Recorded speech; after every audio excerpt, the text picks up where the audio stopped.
చదువుకుందాం. దప్పిక గొనిన వారులారా నీళ్ల యొద్దకు రండి, రోకలు లేని వారులారా మీరు వచ్చి కొని భోజనము చేయుడి. రండి, రోకలు లేకపోయినను ఏమియు ఇయ్యకయే ద్రాక్షరసమును పానము చేయుడి. ఆహారము కాని దాని కొరకు మీరు ఎలాగ రోకలిచ్చెదరు? సంతృష్టి కలుగ చేయని దాని కొరకు మీ కష్టార్జితము ఎందుకు వ్యయపరుచుకునేదరు? నా మాట జాగ్రత్తగా ఆలకించి మంచి పదార్థములు భుజించుడి.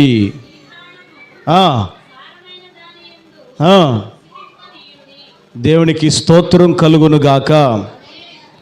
దేవుడు ఈ రోజున మనందరితో ఒక ప్రత్యేకమైన రీతిలో ఈ రోజున మాట్లాడబోతున్నాడు.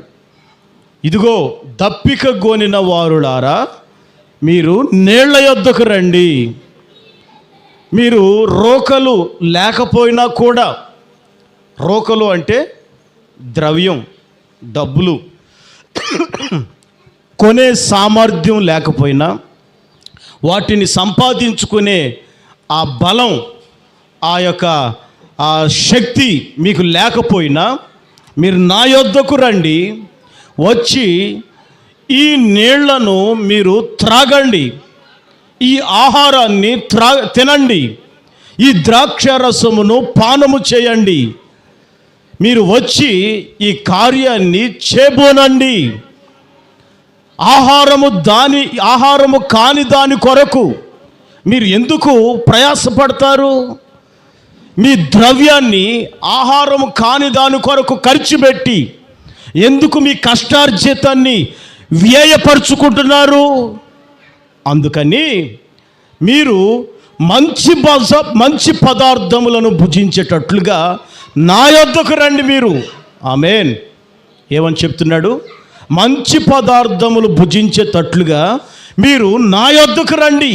నా యొద్దకు వచ్చి ఈ దాహాన్ని తీర్చుకోండి, మీ దప్పికను తీర్చుకోండి అని చెప్తున్నాడు. అక్కడ చదివిన మాటలో నీళ్ల యొద్దకు రండి ఏమనుంది? అక్కడ నీళ్ల యొద్దకు రండి. ఈ పదం ఆలోచించినప్పుడు చాలా ఆశ్చర్యంగా అనిపించింది. నీళ్ల దగ్గరికి మనుషులు పలు విధాలుగా వెళుతూ ఉన్నారు. ఈ నీళ్లు అనే అవసరత ప్రతి ఒక్కరికి ఉందండి. నీళ్లు లేకోకుండా బ్రతికే నరుడు, మనిషి, పక్షి, జంతువు, ఈ భూమి ఏది కూడా బతకలేదు, నిలబడలేదు. అది చాలా మనకి భయంకరమైన పరిస్థితిగా మారిపోతుంది నీళ్లు లేకపోతే. ఇంగ్లీష్ పదంలో నీళ్లు అనే పదాన్ని H2O అంటారు. ఏమంటారు? H2O అంటారు. కెమిస్ట్రీ చదువుతున్న వ్యక్తులకి ఇది అర్థం అవుతుంది. ఈ H2O అనబడుతున్న ఈ నీళ్లు దేవుడి యొద్దకు వచ్చి, నీళ్ల యొద్దకు వచ్చి, నా యొద్దకు రండి, నీళ్ల యొద్దకు రండి. ఈ పదాలు పరిశుద్ధ ఆత్మదేవుడే ఈ రోజున మనందరితో మాట్లాడుతున్నాడు. చూడండి ప్రియులారా, దానియేలు గ్రంథంలో నేను చదువుతూ ఉండేటప్పుడు అక్కడ ఒక మాట దేవుడు జ్ఞాపకం చేస్తూ ఉన్నాడు. అక్కడ ఆ బబులోను యొక్క సామ్రాజ్యములో ఉన్నటువంటి యవన బిడ్డలందరినీ రాజు కోటకు తీసుకువచ్చి వాళ్ళకి యుద్ధం నేర్పించాలి.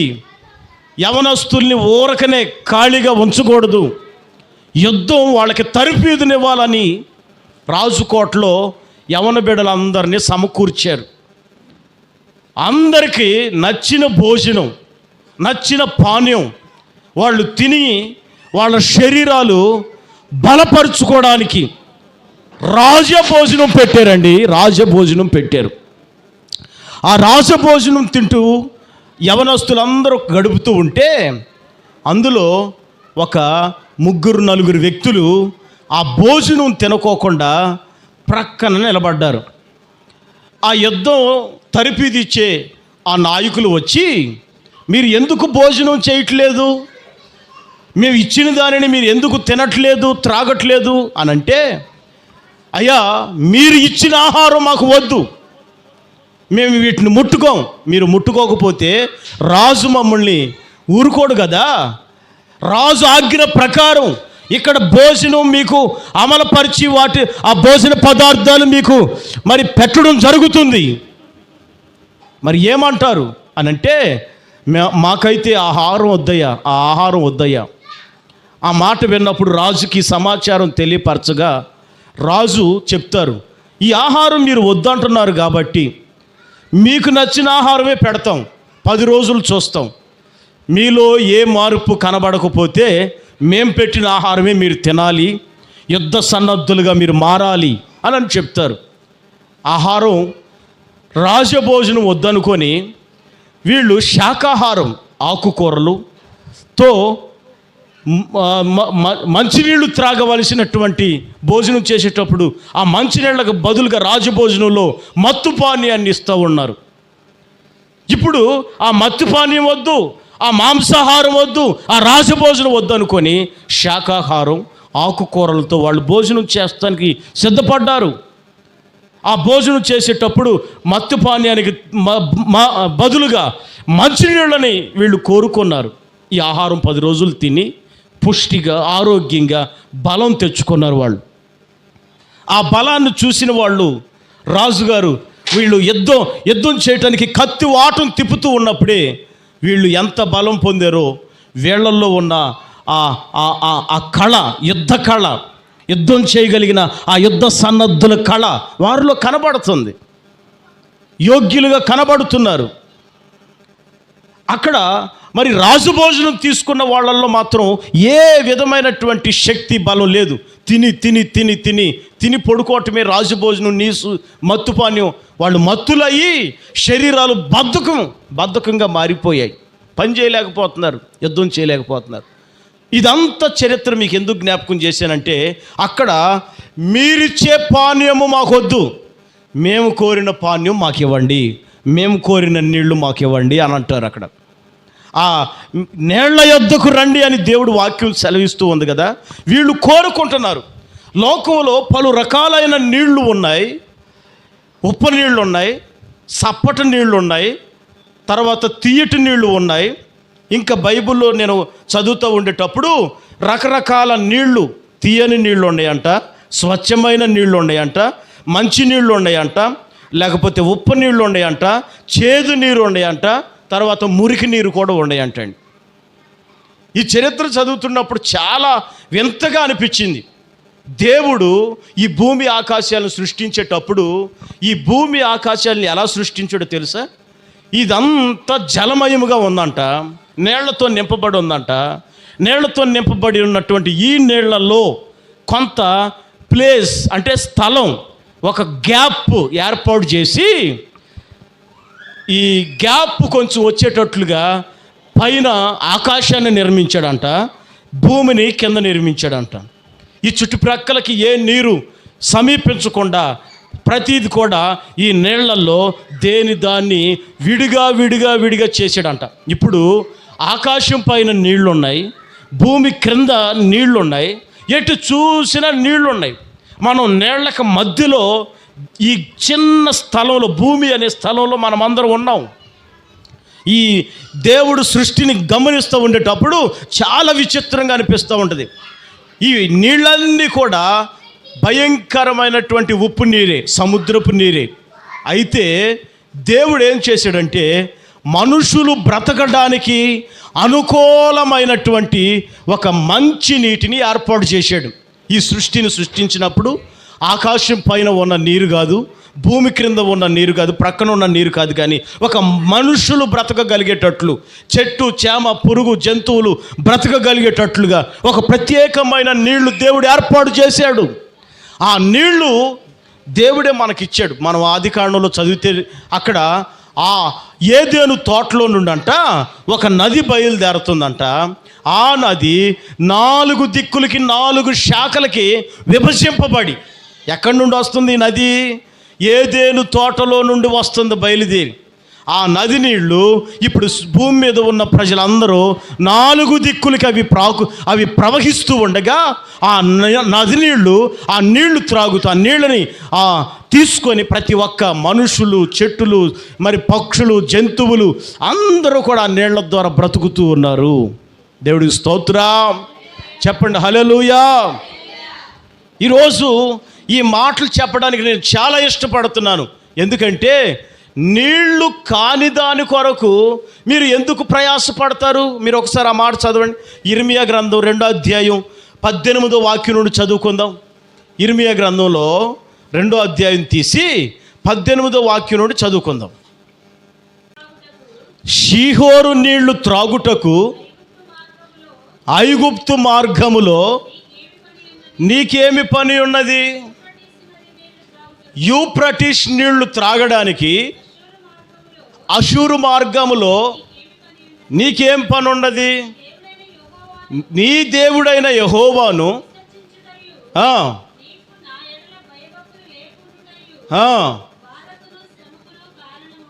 చూడండి, నువ్వు షీహోరు నీళ్లు త్రాగడానికి అట్లో దిగుతారో వారందరూ కూడా ఏమవుతారంట?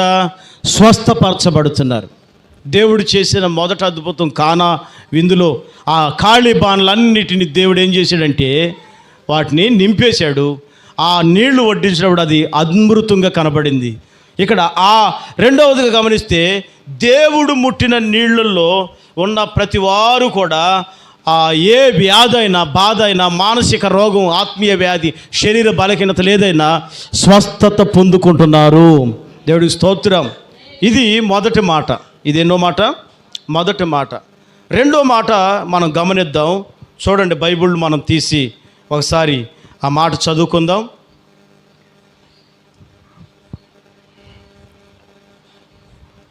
ఆదికాండం 7వ అధ్యాయం 18వ వాక్యం చదువుకుందాం.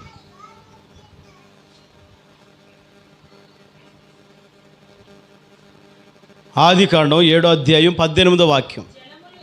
జలములు భూమి మీద ప్రచండముగా ప్రబలిల్లి మిక్కిలి విస్తరించినప్పుడు వాడ నీళ్ల మీద నడిచెను. చాలు. ఎక్కడ నడిచిందంట? దేవుడు ఈ మాట చెప్పాడు. భూమి మీద వర్షం కురవబోతుంది. ఎవరు చెప్పారమ్మా? దేవుడే ఈ మాట చెప్పాడు. అయితే ఈ చెప్పబడినటువంటి దేవుడు మాటకి లోబడి విధేయత చూపినటువంటి నోవాహు కుటుంబం ఎక్కడున్నారంటే వాడ కట్టుకొని వాడలో వారి కుటుంబం అందరూ ప్రవేశించారు. మరి ఆ ప్రాంత ప్రజలు ఎవరైనా ఒక్కళ్ళన్నా మారారా? మారలా. నేనంటాను, ఆకాశం నుండి కురిసిన వర్షం ఎవరు పంపించారు? దేవుడు పంపించాడు. అంటే ఇప్పుడు ఆ నీరు దేవుడి యొద్ద నుండి వచ్చిన నీరు.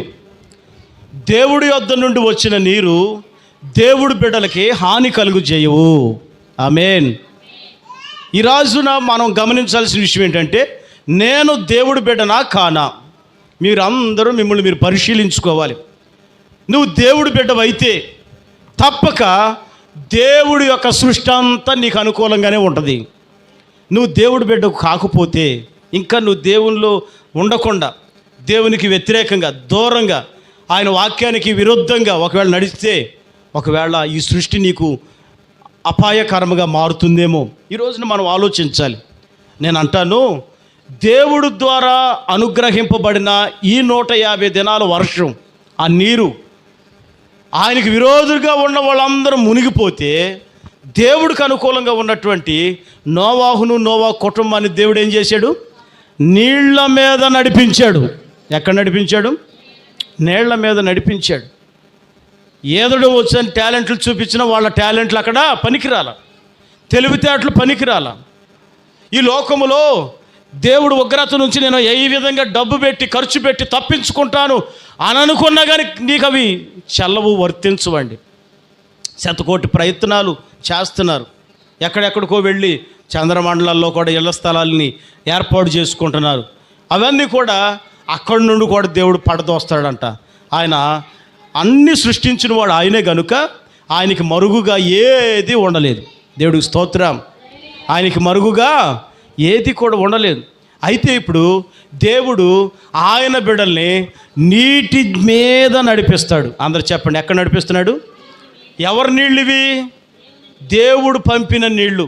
ఆయన అంటాడు, మీరు దప్పిక కొనిన వారులారా ఎక్కడికి రావాలి? మీరు నీళ్ల దగ్గరికి రండి, నా యొద్దకు రండి. వచ్చి రోకలు లేకుండానే నీళ్లను మీరు స్వాధీనపరచుకోండి, సొంతం చేసుకోండి, వాటిని అనుభవించి ఆస్వాదించండి. నీళ్ల దగ్గరకు వచ్చిన వాళ్ళందరూ ఆ నీళ్లను అనుభవించాలి, అంతే తప్ప ఆ నీళ్లలో మునిగి చావకూడదు. ఆమేన్. ఆ నీళ్లు అధికంగా తాగి కడుపొప్పి చావడం కాదు, కానీ దేవుడిచ్చే నీళ్లు, ఆ నీళ్ల మీద దేవుడు మిమ్మల్ని రక్షిస్తాడు. దేవుడికి స్తోత్రం. హల్లెలూయా. మనం చదువుకున్నట్లుగానే ఇక్కడ మనం చూసాం కదా, ఎక్కడెక్కడ నోవాహు వాడతో పాటుగా నీళ్లపైన వెళ్ళాడు. యేసు ప్రభు కూడా మత్తయి సువార్త 14:28 పేతురుని వెంటబెట్టుకొని నీళ్లపైన నడవడం, ఆ విషయాన్ని అక్కడ మనం గమనిస్తూ ఉంటాం. యోనా కూడా 3 దినాలు మరి సముద్రంలో నీళ్లలో నుండి 3 దినాలు నీళ్లలో బ్రతికి 4వ దినాన్న నీళ్ల బయటకు వచ్చినట్లుగా ఈ విషయాలన్నీ కూడా మనం అక్కడ గమనిస్తూ ఉంటాం. అపోస్తులైన పౌలు గారు దేవుడి సేవ చేస్తూ ఉన్న దినాలలో ఆయన సముద్రంలో ప్రయాణం చేస్తూ ఉండేటప్పుడు మధ్యలోకి వెళ్ళి ఐసు దెమ్మ తగిలికొని ఆ వాడ అంతా బద్దలైపోయిందంటండి. అపోస్తుల కార్యంలో ఈ వాక్యం అంతా ఉంటుంది. వాడ బద్దలైపోయినప్పుడు అపోస్తులైన పౌలు కూడా ఆ సముద్రంలో నుండి కొద్ది రోజులకి వేరే ప్రాంతానికి చేరుకున్నట్లుగా బైబిల్లో చదువుతాం. ఆ వాళ్ళలో ఉన్న వాళ్ళందరూ చనిపోయారు, అపోస్తులైన పౌలు మాత్రమే బ్రతికాడు. దేవుడికి స్తోత్రం. అంటే ఈ మాటలన్నీ నేను ఎందుకు చెప్పాలంటే, ఈ నీరంతా కూడా దేవుడిదే. దేవునికి ఉపయోగపడేవాళ్ళు, దేవునికి లోబడేవాళ్ళు, దేవుని మాటకు సమ్మతించి ఆయన మాట ప్రకారం నడిచేవాళ్ళని ఆయన ఏమాత్రం మరణానికి గురి చేయడు. మరణం నిన్ను సమీపింపనివ్వడు, మరణంలోనికి నిన్ను వెళ్ళనివ్వడు. మరణాన్ని దాటేటట్లుగా ఆయన నిన్ను నడిపించగలిగిన వాడు. కొంతమందికి జలగండం ఉండదు అంటారు. ఏ గండం? జలగండం ఉంది నీకు అని చెప్తారు లోకంలో కొంతమంది. ఈ జలగండాలు ఉండే వాళ్ళందరూ జలంతో చచ్చిపోతారని వాళ్ళ నమ్మకాలు. గండం అనేది ఎవరికి ఉంటుందంటే, దేవుడికి లోబడిన వాళ్ళకి ఆ గండాలు ఉంటాయి. అందరు చెప్పండి ఆ మాట, ఎవరికి ఉంటాయి గండం? జలగండం ఎవరికి? దేవునికి లోబడిన వాళ్ళకి ఈ గండం ఎదురవుతూ ఉంటుంది. అందుకే ప్రియుల దేవుని బిడ్డలారా, మనం అందరం దేవునికి లోబడి దేవునికి మహిమకరంగా నిలిచే దేవుని బిడ్డలుగా, ఆయన కొరకు మనము పని చేయగలిగిన బిడ్డలుగా ఉందుము గాక. నోవాహు ఏం చేశాడు చెప్పనా? ఆ నీళ్ళ మీద తేలి వాళ్ళు బ్రతికి బయటపడడానికి ప్రాణాలు మరి గుప్పెట్లో పెట్టుకొని, లేకపోతే వాళ్ళ మరణంలో నుండి జీవంలోనికి దాటడానికి గల కారణం ఏంటంటే, దేవుని వాక్యాన్ని ప్రకటించాడు. ఎవరు? నోవాహు కుటుంబం. ఇప్పుడు యోనాని దేవుడు ఎందుకు రక్షించాడు తెలుసా? నినివే పట్టణానికి దేవుని మాట ప్రకటించడానికి. అర్థమవుతుందా? అపోస్తులైన పౌలు సముద్రంలోంచి ఎందుకు బయటకు వచ్చాడు చెప్పనా? ఆ ప్రాంతం వెళ్ళి ఆయన దేవుని వాక్యం ప్రకటించాడు. అపోస్తుల కార్యాల్లో మీరు చదవచ్చు ఆ మాట. హల్లెలూయా. చూడండి, నీళ్లలో మునిగిపోయి చనిపోవలసినటువంటి దేవుడి బిడ్డల్ని ఆయన మునిగిపోనిచ్చాడా? మునిగిపోనివ్వాల. అంటే దేవుడి యొద్దకు మనం వచ్చి ఆయన ఇచ్చే నీళ్లు మనం ఆస్వాదించాలి. ఆ నీరు అంటే ఏంటంటే వాక్యము. అందరు చెప్పండి, ఏంటది? వాక్యము. ఇప్పుడు నోవాహు వాక్యాన్ని ఆస్వాదించాడు, యోనా వాక్యాన్ని ఆస్వాదించాడు, అపోస్తులైన పౌలు వాక్యాన్ని ఆస్వాదించాడు, పేతురు సముద్రం మీద నడవడానికి యేసు ప్రభువుని ఆస్వాదించాడు. ఇలా వీళ్ళు ఆస్వాదించడం వలన వాళ్ళ ప్రాణపాయములో నుండి తప్పించబడిన వాళ్ళై వాళ్ళు రక్షించబడ్డారు. మరణములో నుండి ఎక్కడికి దాటారు? జీవములోనికి దాటారు. అందరూ ఒకసారి ఆమేనని చెప్పండి. మొదట మాట, ఖాళీ బాణలు వాక్యముతో మనము నింపుకొని దాన్ని అనేకులకి వడ్డించుదుము గాక. రెండోదిగా మనము దేవుడు వాక్యాన్ని ద్వారా నింపబడిన వాళ్ళమై దేవుణ్ణి ప్రకటించే బిడ్డలుగా ఉన్నప్పుడు ఆయన పంపిన నీరు నీకు అపాయకరముగా కాక ఆ నీళ్లపైన నిన్ను ఒక అద్భుతంగా దేవుడు నిన్ను నిలబెట్టుకొని వాడుకొనును గాక. ఆమేన్, ఆమేన్. ఎంతోమంది చనిపోయారు కొన్ని వందల లక్షల ప్రజలు చనిపోతున్నప్పటికీ దేవుడు మాత్రం నిన్ను బ్రతికిస్తాడు. ఎందుకంటే ఈ లోకములో నిన్ను ఒక ప్రత్యేక స్థానంగా ఆయన ఏరుకొని నిన్ను ఉపయోగించుకుంటాడు. దేవుడికి స్తోత్రం. ఆయనకి ఉపయోగం లేని మంది అవసరంలా, ఉపయోగపడే ఒక్క మనిషి ఆయమన్న వాళ్ళు కావాలా. దేవుడు మందిరానికి పరిచర్యకి ప్రకటించడానికి, నశించిపోయే దాన్ని వెతికి రక్షించుటకు ప్రకటించడానికి ఒక్క ఆయమన్న మనిషి ఆయనకి ఒక్కళ్ళు కావాలి. ఆ ఒక్క వ్యక్తివి నువ్వే కావచ్చేమో. నువ్వు దానికి సిద్ధపడినట్లయితే ప్రతి ప్రాణభయములో నుంచి నిన్ను విడిపించి, అపాయ పరిస్థితుల నుంచి విడిపించి, ఆయన పంపిన దేని ద్వారా నీకు హాని కలగకోకుండా ఆయన నిన్ను ఒక అద్భుతంగా వాడుకుంటాడు. నిన్ను ఒక సూచక క్రియగా వాడుకుంటాడు. నిన్ను ఒక మహత్ కార్యముగా వాడుకుంటాడు. దీని ద్వారా ఎవరికి మహిమ? దేవుడికే మహిమ. Praise the lord. Hallelujah, hallelujah. ఇది రెండో మాట. దేవుడి యొక్క నీళ్లపైన నిన్ను నడిపిస్తాడు. ప్రాణపాయ మరణంలో నుంచి దాటించి నిన్ను జీవంలో నిలబెడతాడు. నీవు దేవుణ్ణి ప్రకటించే వ్యక్తివిగా ఉంటే, అంటే ఆ వాక్యాన్ని ప్రకటించే వ్యక్తిగా ఉంటే. మూడో విషయాన్ని కూడా ఈరోజు చదువుకొని ప్రార్థన చేసుకుందాం.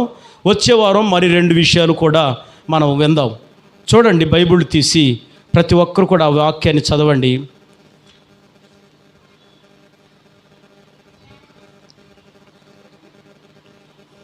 నిర్గమకాండంలో రాయబడినటువంటి ఒక వాక్యం.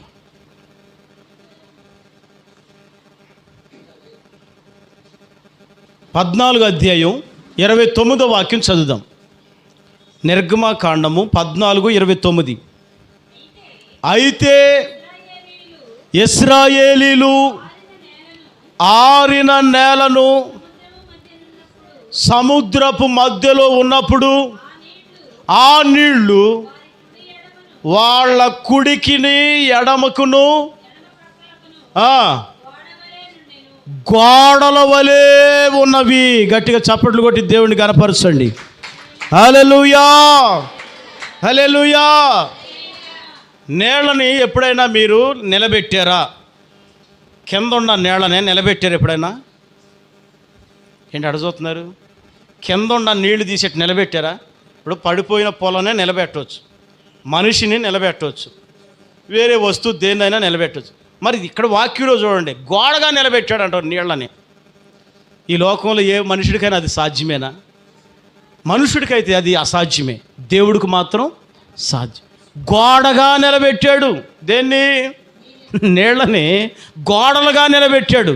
కుడి ప్రక్కన ఒక గోడ, నీళ్ల గోడ, ఎడమ ప్రక్కన ఒక నీళ్ల గోడ. ఏమంటే నీళ్ల గోడను నిలబెట్టారు. ఇశ్రాయేలు ప్రజలందరూ కూడా ముందు దారిలో వెళ్ళిపోతున్నారు. ఆరిపోయిందంట నేల, ఒక్క చుక్క బురద కూడా లేదు అక్కడ, ఆరిపోయింది. ఇప్పుడు ఒకవేళ పక్కన నీళ్ల గోడలో వాళ్ళు చేయి పెట్టారనుకో, నీళ్లు వాళ్ళకి అందుతాయి. ఎందుకంటే నీళ్లే కదా అది. నీళ్లు వాళ్ళకి దోషుడితో తీసుకొచ్చినా నీళ్లు వాళ్ళ దోషుట్లోకి వస్తాయి, కానీ దేవుడు నియమించిన హద్దు దాటి మాత్రం రావు. మీకు అర్థమవుతుందా పాయింట్? ఆయన నియమించిన హద్దు, ఎదుగో నువ్వు అక్కడ వరకే ఉండాలి, ఇటుపక్క నువ్వు అక్కడ వరకే ఉండాలి అని దేవుడు హద్దులు పెట్టేశాడు. అటుపక్క ఇటుపక్క, కుడి ప్రక్క ఎడం ప్రక్క. ఇప్పుడు వాళ్ళు ఒకవేళ నీళ్ళు తీసుకొని, చెమట పోసింది కదా, ఈ చెమట గడుక్కుందాం అని ఒకవేళ నీళ్లు కావాలి. ఇప్పుడు ఆ పక్కన గోడలు చేయబెడితే ఏమొస్తాయి? చేతుల్లోకి నీళ్లు వస్తాయి, చేతుల్లోకి వస్తాయి, కానీ నీళ్లు మాత్రం పొర్లిటి రావు. ఇప్పుడు కవర్లో నీళ్లు పట్టేవనుకో, ఒక కవర్లో, ప్లాస్టిక్ కవర్లో, ఆ కవర్కు బెజ్జం పడితే కవర్లో ఉన్న నీళ్ళన్నీ, ఒక కొండ పెట్టుకున్నాం అనుకో, కొండకు బెజ్జం పడితే నీళ్లు బయటకు వచ్చేస్తాయి. కొండ ఉన్నంత వరకు ఆ కొండలో అవి అట్లా పొదుపు చేయబడి ఉంటాయి, దాని హద్దులో ఉంటాయి, బెజ్జం పడితే వచ్చేస్తాయి. మరి ఇప్పుడు వీళ్ళు చేయి పెడితే నీళ్లు బయటకు రావాలిగా, రావు. ఎందుకంటే దేవుడు అక్కడ హద్దు పెట్టేశాడు. ప్రైజ్ ద లార్డ్, హల్లెలూయా. ఆ నీళ్ల గోడల మధ్యలో దేవుడు వారిని నడిపించాడు. ఆ గోడ దేవుడు వాళ్ళ కోసం విడగొట్టాడు. ఆ గోడలను వీళ్ళ కోసం నిర్మించాడు. నేను అంటాను, దేవుడు తలుసుకుంటే శూన్యంలోనే సృష్టిని వేలాడదీశాడంట. మరి ఏం సపోర్ట్లు వేసి, ఏ బెల్ట్ వేసి, ఏ భీములు వేసి నిలబెట్టాడు మనకు తెలియదు. ఏ పిల్లర్లు వేసి నిలబెట్టాడో తెలియదు, ఏ పునాదులు వేసి నిలబెట్టాడో తెలియదు. మొత్తం మీద ఈ సముద్రంలోనే ఆకాశాన్ని విడగొట్టాడు, భూమిని విడగొట్టాడు, ఈ మధ్యలో ఈ గ్యాప్ని ఇచ్చాడు, ఈ గ్యాప్లో మనల్ని బ్రతికిస్తూ ఉన్నాడు. అయితే ఆకాశాన్ని పైన విడగొట్టాడు, భూమిని కూడా దేవుడు కింద విడగొట్టాడు. ఇప్పుడు మధ్యలో మనల్ని పెట్టాడు. ఎర్ర సముద్రాన్ని కూడా దేవుడు అటుపక్కన విడగొట్టాడు, ఇటుపక్క విడగొట్టాడు, మధ్యలో ఇశ్రాయేలు ప్రజలు నిలబెట్టాడు. ఈ విషయాలు ఆలోచిస్తూ ఉన్నాడు. చాలా అద్భుతంగా ఈ మాటలు అనిపిస్తూ ఉంటాయి. ఇంత గొప్ప దేవుడు, మహత్తరమైన దేవుడు, ఆయన నిన్ను కోరుకుంటే ఆయన నీ కోసం ఎంతైనా చేయగలుగుతాడు, ఏదైనా చేయగలుగుతాడు. నీ కోసం ఆయన ఏదైనా కానీ సాధ్యం కానిది సాధ్యపరుస్తాడు, అసాధ్యమైన వాటిని సుసాధ్యం చేస్తాడు ఆయన నీ కోసం. ఆయన మహామహిమ కలిగిన దేవుడు, గొప్ప దేవుడు, కృపామృతం కలిగిన దేవుడు. ఆయన పేరు నజరేయుడైన యేసు. చెప్పండి అందరూ ఆమేన్, ఆమేన్. కుడి ఎడమ, కుడి ఎడమ ఆ పదాలు చదివినప్పుడు నాకు కొన్ని విషయాలు దేవుడు బయలుపరుస్తూ వచ్చాడు.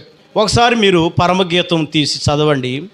ఒకసారి పరమగీతం చదివితే అక్కడ ఒక మాటలు, మరొకళ్ళు వేరే వాక్యాన్ని తీసి చదువుదురు కానీ, యెహోషువ గ్రంథం తీసి చదువుదురు కానీ, 1వ అధ్యాయం.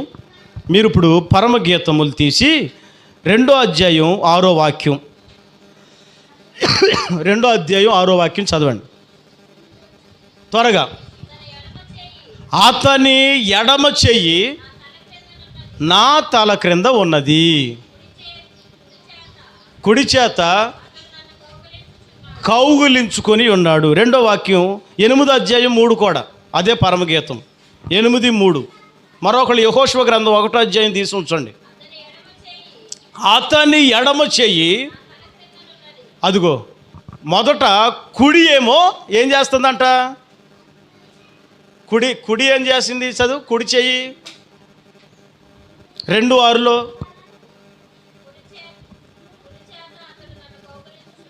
కుడి చేత కౌగిలిస్తున్నాడు, ఎడమ చెయ్యి తల క్రింద, ఎడమ చెయ్యి తల క్రింద ఉంది. ఎక్కడ చూడు 8:3 అదిగో ఎడమ చెయ్యి తల క్రింద ఉంది, కౌగిలించుచున్నది. చూడండి, ఎడమ చెయ్యేమో కౌగిలించుకుంటుంది, కుడి చెయ్యేమో తల క్రిందలు ఉంది. ఎడమ కుడి, దీని గురించి దైవజనులు యేసన్న గారు కూడా పాట రాశాడు. నీ కుడి హస్తము నన్ను హత్తుకున్నది, నీ ఎడమ చేయిన తల క్రిందలున్నది, నీ పాదపీఠముగా నన్ను మార్చుమా, నిత్యుడా నీ సన్నిధి నిండుగాన తోడు. వచ్చాయి పాట. హల్లెలూయా చెప్పండి ఒకసారి. హల్లెలూయా.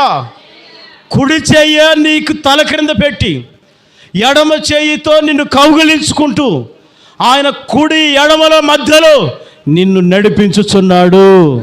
ఆమేన్. చిన్నపిల్లలు నడిచేటప్పుడు వాళ్ళకి అప్పుడే నిలబడుతున్నాడు, ఒక అడిగేస్తున్నాడు. అప్పుడు వాడు నిలబడుతున్నాడని చేతులు వదిలేస్తావా? ఏం చేస్తావు చెప్పనా? ఎట్లా ఉంటుంది, వీడు మధ్యలో ఉంటాడు.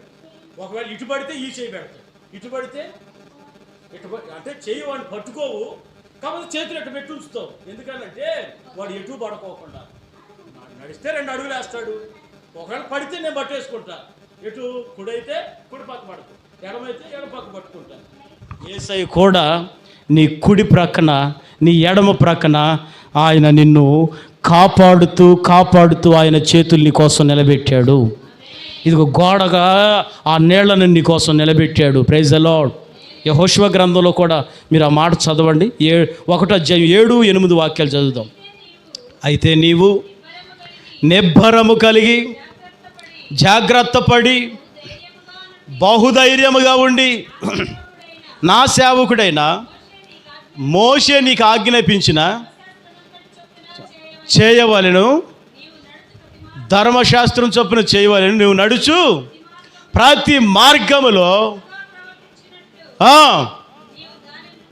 దాని నుండి కుడికి కానీ ఎడమకు కానీ తొలగకూడదు, జాగ్రత్తలు వహించాలి. దేవుడికి స్తోత్రం. అయితే ఇప్పుడు దేవుడు నీకు ఆయన చేతుల్ని కుడి ప్రక్క ఎడమ ప్రక్కన పెట్టినట్లుగా నీళ్ల గోడలను నీకు కుడి ప్రక్కన ఎడమ పక్కన పెట్టినట్లుగా దేవుడు నీకు ఇచ్చిన మోషే ధర్మశాస్త్రము అంటే దేవుడు ఆజ్ఞలు, దేవుడు వాక్యము, దేవుని ఉపదేశము నీవు విడిచిపెట్టక, తొలగిపోకుండా, మరిచిపోకుండా, కుడి ఎడమకు నువ్వు దానికి నుండి బెసకపోకుండా నీవు దానిని కాపాడుకుంటూ దాంట్లో నడవడానికి నీవు జాగ్రత్త పడి నడిపించబడాలి. స్తోత్రం, హల్లెలూయా. జాగ్రత్తగా వాటి యందు నడవడానికి ఇష్టపడు. కుడి ఎడమలకు తొలగిపోవద్దు. నీవు కుడి ఎడమలకు తొట్టిల్లిపోవద్దు. కుడి ఎడమలకు పడిపోవద్దు. కుడి ప్రక్క పడిపోవద్దు, ఎడమ ప్రక్కకి పడిపోవద్దు. కాలు జారనివ్వకు. మార్గాన్ని తప్పించుకొని వెళ్ళొద్దు. నీకోసం నిర్ణయించబడిన ఒక మార్గం, అదే జీవ మార్గం, నిత్య జీవ మార్గం. ఆ మార్గంలోనే పయనించాలి. దేవుడు రాజ్యం చేరే మార్గం, నువ్వు దాంట్లో ప్రయాణించాలి. నేనే మార్గం అన్న యేసు మార్గంలో, నీ వాక్య మార్గంలో, ఆజ్ఞల మార్గంలో, ఉపదేశానుసారంగా ఆ మార్గంలోనే వెళ్ళాలి. కుడికి కానీ ఎడమకు కానీ వెళ్ళకూడదు. నువ్వు వెళ్ళకూడనట్లు ఆయన కుడి హస్తం ఒకవైపు, ఎడమ హస్తం ఒకవైపు, కుడి ప్రక్క నీటి కూడా, ఎడమ ప్రక్క నీటి కూడా నీ కోసం నియమించును గాక. ఈ నీరు ఎవరి నీరు? ఈ నీటి గోడ ఎవరి గోడ? దేవుడి నీళ్ళు. దేవుడు నీ కోసం నియమించిన నీరు, నీ కోసం వాటిని పాయలు చేసిన నీరు. ఆ నీళ్ళని నీకు విడదీసి ఆ నీళ్లలో నీకు ద్వారాలు తెరుస్తాడు. ఆ నీళ్లలో నిన్ను నడిపిస్తాడు. ఆరిన నీళ్లలో నడిపిస్తాడు. నీళ్ల గోడల మధ్యలో, కుడి ఎడమ చేతుల మధ్యలో నిన్ను నడిపిస్తాడు. అయితే నువ్వు వెళ్ళవలసిన తిన్నని మార్గంలో వెళ్ళిపో.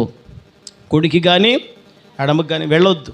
బైబుల్ చెప్తుందండి, ఇక్కడ వాక్యులు ఏమని చెప్తుందంటే, నిర్గమకాండంలో మనం గమనిస్తే దేవుడంట మందసం చేయమని ఆ మందసంలో అనేక ఉపకరణాలు పురమాయించి పెట్టాడు. ఆ మందసం మీద కరుణాపీఠాన్ని నియమించాడు.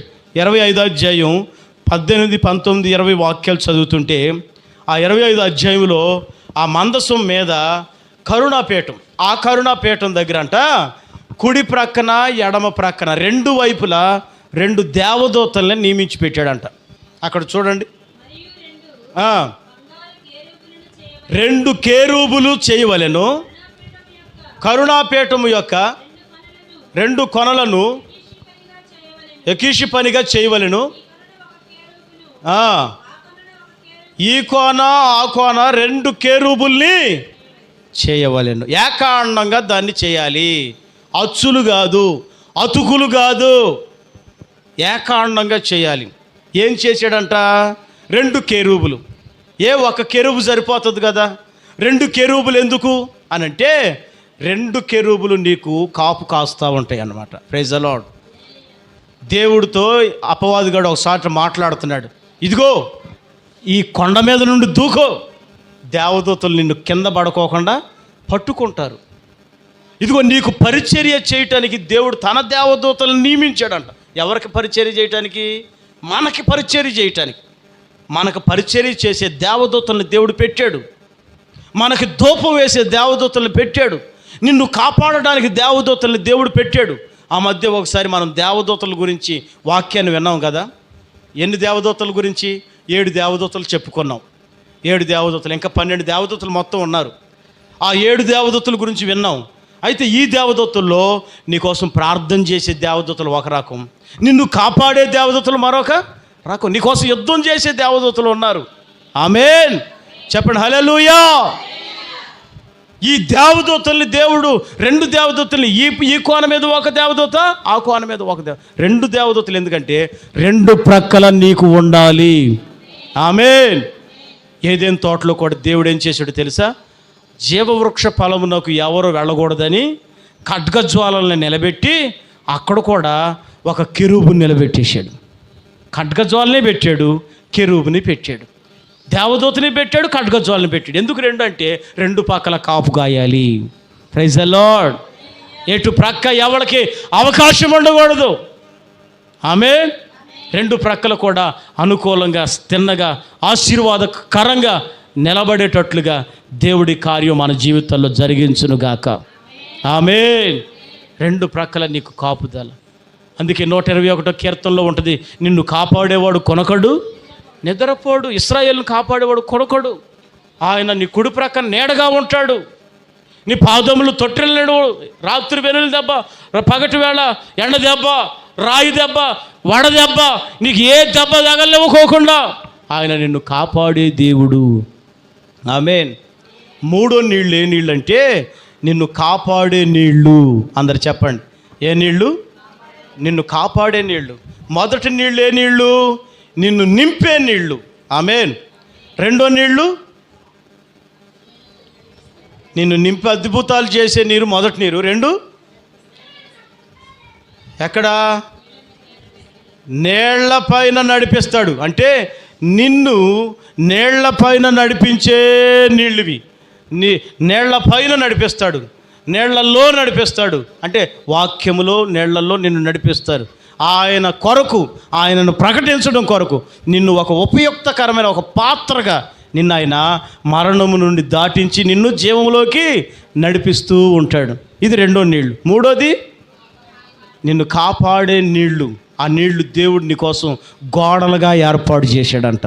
ఒక్క పక్కే కాదు, రెండు ప్రక్కల నీకు నీళ్లు గోడలుగా ఏర్పాటు చేశాడు. ఇప్పుడు చెప్పండి, జలగండం ఎవరికి? నీటి గండం ఎవరికి? దేవుడి మాట వినని వాళ్ళకి, దేవుడికి లోబడని వాళ్ళకి, దేవుడికి విరుద్ధంగా వెళ్ళే వాళ్ళకి, దేవుడు తెలుసుండు కూడా నీళ్ల యొద్దకు రాని వాళ్ళకి. ఇప్పుడు మీరందరూ నీళ్ల యొద్దకు వచ్చారు. వచ్చి ఇప్పుడు మీరు దప్పిక తీర్చుకోవాలి. మీరు రోకలు లేకపోయినా పర్వాలా, మీరు ఏమి ఇవ్వకపోయినా పర్వాలా, వచ్చి నీళ్లు కాని వాటి కోసం మీ డబ్బులు ఖర్చు పెట్టొద్దు. ఆహారం కాని దాని కొరకు మీ ద్రవ్యాన్ని, రోకల్ని ఖర్చు పెట్టొద్దు. ఇదిగో నేనిచ్చే నీళ్లు మీరు త్రాగాలి. నీళ్ళు ఇచ్చే నీళ్లు మీకు ప్రయోజనకరము, నేనిచ్చే నీళ్లు మీకు ఉపయుక్తకరం. ఆ నీళ్లను మీరు ఆస్వాదించుదురుగాక. ఆ నీళ్లలో ఉన్న ప్రయోజనాలు మీరు కలిగి జీవించుదురుగాక. ఆమేన్. ప్రార్థన చేసుకుందాం. మరో ఒక భాగం వచ్చేవారు విందాం. అది ఇంకా అద్భుతంగా ఉంటుంది. ఈ మాటలు దేవుడు మన వినికిడిలో నీరు కట్టి ఫలింప చేయునుగాక. ప్రార్థన చేసుకుందాం.